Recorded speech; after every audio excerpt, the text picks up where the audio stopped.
Hey Lighthouse family, I want to ask you today, what comes to mind when you think about gathering with others?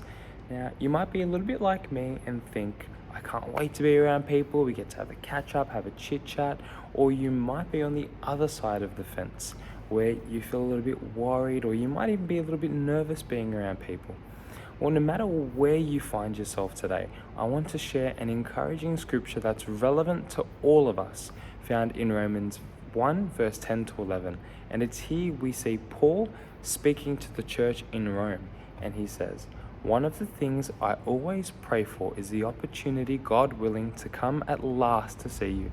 Now, at this time, Paul has had a few things come up, and it's prevented him from seeing the church in Rome. It sounds a little bit like what we went through in lockdown, not being able to see one another. But in verse 11 it says, "For I long to visit you so I can bring you some spiritual gifts that will help you grow strong in the Lord." When we get together, I want to encourage you in your faith, but I also want to be encouraged by yours. I love what Paul says here, and I found it so encouraging.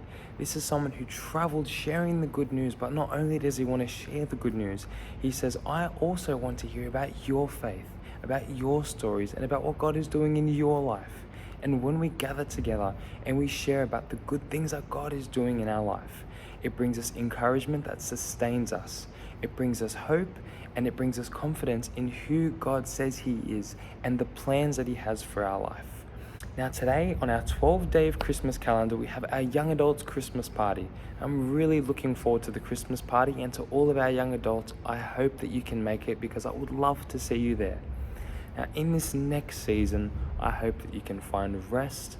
I hope that you can be encouraged by being around one another, and most of all, I hope that you can deepen your relationship with God.